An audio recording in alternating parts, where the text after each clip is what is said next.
E a vontade? A vontade é livre ou a vontade é escrava? Existe mesmo esse negócio de livre-arbítrio? A salvação, ela depende de nós ou depende única e exclusivamente de Deus? Uma discussão sobre este assunto, livre-arbítrio, aconteceu já lá no longínquo século XVI entre dois grandes pensadores, dois grandes reformadores. São eles Martinho Lutero e Erasmo de Roterdã. O que será que eles defendiam? Livre-arbítrio, este é o tema deste vídeo, fique conosco!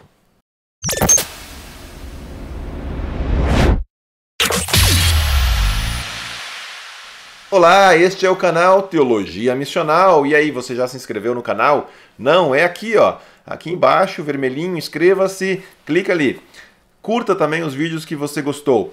Teologia Missional é um canal de conteúdos que nós apresentamos para auxiliar a Igreja de Jesus. Obrigado pela sua companhia. Vamos lá, livre-arbítrio. Com certeza este tema, esse assunto já passou aí pela sua cabeça. Quem sabe você já conversou, já debateu com alguém sobre isso. O que é livre-arbítrio? O ser humano tem livre-arbítrio ou não? Seja nos seminários teológicos, nas igrejas ou até mesmo nas redes sociais, está aí um tema, um assunto que causa polêmica, não é de hoje. São séculos de debates e controvérsias em torno dessa questão que envolve aí aspectos tanto filosóficos quanto teológicos. Lutero e Erasmo, eles retomam ali no século XVI a discussão que já ocorrera séculos anteriores lá entre Agostinho e Pelágio, por exemplo. Vamos começar conhecendo um pouco mais a respeito dessas duas grandes figuras, personagens históricas que travaram este famoso debate sobre o tema. Erasmo nasceu no ano de 1466, na Holanda. Ele estudou ali mesmo, na Holanda, e depois ele viaja para Paris, onde também complementa estudos até finalmente chegar na Inglaterra, onde ele vai estudar grego na Universidade de Oxford. Erasmo foi escritor de grande fama, de grande influência na sua época. Suas ideias humanistas, elas sintetizaram o pensamento liberal e progressista do Renascimento. Para o nosso tema, destaco aqui na sua obra De Libero Arbitrio, de 1524, sua diatribe sobre o livre-arbítrio que ele escreve exatamente para desafiar Lutero na sua posição. Então, o que significa para Lutero Erasmo ter exposto o seu pensamento nesse texto? Significava simplesmente que Lutero ele estava sendo desafiado em sua compreensão, em sua antropologia, por ninguém mais, ninguém menos do que o mais respeitado estudioso da época. Bom, Lutero dispensa apresentações, era filho de camponeses alemães, católicos, nasceu em novembro de 1483. Lutero, então, era mais jovem que Erasmo. Lutero teve a oportunidade de começar a estudar muito cedo e já em 1505 ele recebe o grau de mestre em artes na Universidade de Erfurt e no mesmo ano ele começa também a estudar direito. Pouco tempo depois, Lutero entra para um mosteiro onde também é ordenado. Continuando seus estudos, Lutero obtém título de doutor em teologia. Nos anos de 1513 a 1518, ele ensina teologia bíblica na Universidade de Wittenberg. A fama de Lutero como reformador, obviamente, é algo notório e quem se interessar pode ampliar facilmente a pesquisa, dado o farto material que nós temos disponível. Lutero escreveu muita coisa. Em português, nós já temos 13 volumes de suas obras publicadas. E a comissão de tradução, de edição desse material, que organiza e publica esse material no Brasil, continua trabalhando, o que significa que em breve teremos novidades. Eu vou deixar aqui embaixo o link para as obras completas de Lutero lá na editora. O texto de Lutero que nos interessa aqui, o tema é do servo-arbítrio, ou da vontade cativa, que se encontra no 4º volume das obras selecionadas de Lutero. Parece que também existe um outro texto em português intitulado Nascido Escravo, mas eu não sei dizer bem se é a obra original e se ela está completa. Vamos lá, diante do texto de Erasmo, então, Lutero tem que se posicionar. Ele, na verdade, nem queria muito retrucar Erasmo, ele não queria escrever esse texto, só que o pessoal vai pressionando, vai pedindo, até que finalmente Lutero cede, então, e ele escreve De Servo Arbitrio. O humanismo representado por Erasmo colocava o ser humano em alta consideração, em alta conta, e isso não combinava em nada com a ideia de justificação que Lutero entendia. Podemos dizer que a maneira como Erasmo e Lutero liam e interpretavam o apóstolo Paulo, por exemplo, era bem diferente. Eu vou fazer um parênteses, um destaque aqui. Erasmo, ele acompanha Lutero antes mesmo destes dois textos, um de cada um, ser publicado. Erasmo era também alguém que concordava com Lutero em muitas coisas, especialmente sobre a necessidade de reforma na igreja. Toda essa ideia característica da época de retorno às fontes. É interessante notar como eles reconhecem um no outro instrumento valioso na causa da reforma. Erasmo era um escritor, uma pessoa, um pensador muito mais polido, mais sutil nas suas colocações. Lutero, por sua vez, era mais incisivo. Lutero não era muito diplomático, digamos assim. Dado algumas coisas em comum aí no seu pensamento, o fato é que Erasmo nunca assumiu uma posição mais contundente ao lado de Lutero. Erasmo preferiu manter-se mais neutro, ele não queria se envolver tanto quanto Lutero se envolvia nesta causa. Coube, assim, a Lutero evidenciar ainda toda a diferença que havia no pensamento destes dois. Philippe Melanchthon, este sim um colaborador de Lutero, também professor em Wittenberg, assumiu igualmente posição não só contra Erasmo, mas também contra pais da igreja que igualmente defendiam o livre-arbítrio. Orígenes, Ambrósio, Jerônimo, por exemplo. Vamos então para a questão: o ser humano tem livre-arbítrio, afinal de contas? O que você acha? Deixa aqui embaixo nos comentários. Para Erasmo de Roterdã, sim, o ser humano é livre em sua vontade. Para Lutero, não, o ser humano não é livre em sua vontade. Tem um ponto aqui que precisa ficar muito claro antes de darmos os próximos passos. Se nós não fizermos isso, correremos o risco de adentrar na discussão de forma equivocada, debater pormenores, coisas que não tocam o cerne da questão. Existe uma pergunta-chave para a qual Lutero e Erasmo respondem de forma diferente. Qual é essa pergunta? A pergunta não é pura e simplesmente se o ser humano possui ou não possui livre-arbítrio. A questão é se o ser humano pode ou não fazer alguma coisa para obter a salvação diante de Deus. Este é o ponto. A discussão, assim, está neste contexto maior da salvação do ser humano.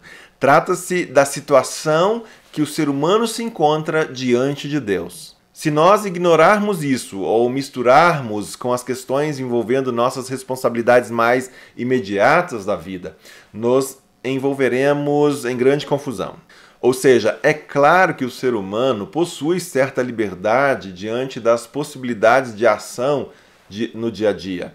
Nas palavras do próprio Lutero, sabemos muito bem que o ser humano foi colocado como senhor sobre aquilo que está abaixo dele e sobre o que ele tem direito de dispor em livre vontade, de modo que essas coisas lhe obedeçam e façam o que ele quer e pensa. Contudo, nós perguntamos se diante de Deus ele tem livre vontade, de modo que ele, Deus, obedeça e faça o que o ser humano deseja. Um intérprete de Lutero coloca as coisas assim: no espaço de atividade de justiça civil, no horizonte das obras, o ser humano pode exercer o poder da vontade. Agora, em relação a Deus, torna-se absurdo falar de livre vontade. Quem diz isso é Gerhard Ebeling. Resumindo então e já exemplificando, você pode exercer livremente a sua vontade e decidir se você vai continuar a assistir este vídeo ou não. Mas a sua vontade nada pode fazer em termos de ação que leve à sua própria salvação. Para sermos honestos, dado que toda a nossa ação, inclusive nessas decisões diárias, elas se dão no mundo de Deus, Lutero radicalizaria dizendo que nem mesmo aí estamos totalmente livres da vontade de Deus. Assim, para Lutero, livre mesmo, somente Deus. Nossa liberdade nas coisas da vida, quando levamos Deus em consideração, seria apenas ilusão. Afinal, o crente sabe-se constantemente coram Deo, ou seja, vivendo plenamente na presença de Deus. Em outras palavras, a existência é uma existência diante da face de Deus. Enfim, a pergunta-chave quando o assunto é livre-arbítrio consiste no poder que o ser humano possui ou não para obter a salvação diante de Deus. Para Lutero, a questão era evidente. Não, nós não temos como obter, a partir da nossa própria vontade, a salvação. Afirmar que sim, para Lutero, seria negar o Evangelho.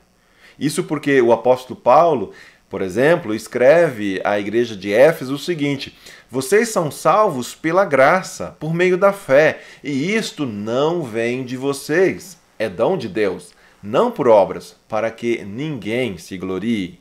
Efésios 2, 8 e 9. Precisamos, assim, compreender Lutero da sua própria perspectiva, qual seja, para Lutero, a existência diante da face de Deus é a de alguém que, em fé, reconhece e confessa que nada é e nada pode por si mesmo. Devemos toda a nossa vontade à vontade de Deus. Vamos lembrar que a teologia escolástica da época contra a qual Lutero se posiciona, ela pressupunha uma racionalidade autônoma, ou seja, tendo livre vontade. A teologia decorrente deste pressuposto entendia um ser humano que é capaz de fazer, então, livre escolhas diante de Deus. Lutero, ele chega a considerar o termo livre-arbítrio inútil, porque, no seu entendimento, ele nem cabe ao ser humano. Erasmo, então, surge disposto a debater com Lutero, empenhando-se pelo que ele entendia ser a reta doutrina.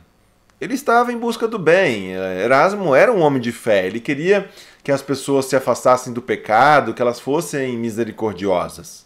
Ele queria também afastar-se das questões controversas. Erasmo achava que não se deveria perder tempo com coisas em que a Bíblia não é tão clara. Na realidade, Erasmo queria descomplicar a fé cristã, pois a escolástica havia tornado tudo muito complicado diante de uma fé que deveria ser singela. Então nós vamos encontrar um Erasmo preocupado também com a unidade da igreja. Ele não queria forçar as coisas a ponto de levar a igreja a uma ruptura. Erasmo não estava disposto a ir tão longe quanto Lutero estava. Erasmo, ele desejava preservar a tradição. Além da Bíblia, ele considerava também a tradição interpretativa da igreja, que se encontra em santos, mártires e concílios, como critérios na busca pela verdade. Assim, enquanto Erasmo está mais preocupado com a paz, Lutero está mais interessado na verdade. Diante desse esforço apaziguador de Erasmo, Lutero declara que nessa causa eu viso uma coisa séria, necessária e eterna, de tal espécie e importância que é necessário afirmá-la até a morte, mesmo que o mundo todo não só tivesse que ser envolto em conflito e tumulto, mas também ruísse num só caos e fosse reduzido ao nada. De um lado, então, temos Lutero e a Bíblia, e do outro lado, Erasmo e a tradição da igreja. E é este compromisso com a tradição da igreja que não permite a Erasmo afastar-se da defesa do livre-arbítrio, uma vez que muitos pais da igreja, muitos autores na tradição da igreja também a defendiam. Para Erasmo, o livre-arbítrio é como a potência, a força interior pela qual o ser humano pode se inclinar ou se afastar daquilo que pode levar à salvação eterna. Com base na Bíblia, Erasmo ele argumentava que, mesmo após a queda, mesmo após a rebelião do ser humano contra Deus, permanece nesse ser humano a vontade de fazer o bem. Não que Erasmo simplesmente ignorasse a graça de Deus, não. Mas enquanto Lutero afirmava que era somente a graça, Erasmo entendia que a graça divina dava uma espécie de pontapé inicial. Ela é importante, mas há um livre-arbítrio no ser humano que coopera com a graça. Em sua resposta, Lutero evidencia o seu agostinianismo, pois até mesmo no título do seu escrito, De Servo-Arbítrio, ele toma emprestado de Agostinho. Este embate entre Erasmo e Lutero demarca um verdadeiro contraste entre o humanismo e a reforma. Lutero entendia o ser humano não como alguém que é livre, mas como um ser que está constantemente em disputa. Para Lutero, nós somos objetos em disputa. Daí vem aquela famosa citação de Lutero de que o ser humano é como um cavalo. Se Deus estiver montado, ele quer e vai para onde Deus quer. Agora, se o diabo estiver montado, ele quer e vai para onde o diabo quer. Não existe qualquer possibilidade de neutralidade. Ora, se o ser humano é um campo de batalha entre Deus e o diabo, então, para Lutero, somente quando a vontade for cativa de Deus, haverá certeza de salvação. Se, como Erasmo acredita, devemos atribuir a Deus todo o nosso bem, Lutero dirá, então, que a misericórdia de Deus faz tudo sozinha, que a nossa vontade nada faz. Isso lembra, inclusive, a frase da segunda estrofe daquele mais famoso hino composto por Lutero, Castelo Forte. A minha força nada faz, sozinho estou perdido. Posicionando-se, portanto, com o apóstolo Paulo e Agostinho, Lutero assume que o ser humano caído em pecado nada pode fazer para a sua salvação diante de Deus. Em suas palavras, o pecado original não deixa outra possibilidade ao livre-arbítrio a não ser pecar e ser condenado. O ser humano, assim, é totalmente dependente de Deus. Em síntese, enquanto Erasmo representa a liberdade, o mérito, a autonomia dos homens, Lutero indica um ser humano sem mérito algum diante de Deus em função do pecado. O ser humano está morto em seus delitos e pecados e carece da ação salvífica de Deus. Fica evidente, assim, o otimismo humanista de Erasmo, por um lado, e o humanismo pessimista, ou, se você preferir, realista de Lutero, por outro. O contexto dessa discussão que surge ali no século XVI era o papel independente atribuído à razão humana pelos teólogos escolásticos. É claro que falar sobre livre-arbítrio, discutir, propor este tema aqui, abre janelas para uma série de assuntos. Quem sabe você mesmo aí agora tenha alguns assuntos, alguns temas, algumas perguntas palpitando aí. Como sempre, precisamos delimitar o assunto. Mas nada impede que nós retornemos em algum outro momento com outros vídeos abordando temas que sejam de interesse relacionados aí ao livre-arbítrio. Dê a sua sugestão, faça a sua pergunta, comente aqui embaixo. Quem sabe você nos incentiva para outras pautas aqui no canal. Por hora é isso. Que Deus abençoe você e seja você uma bênção.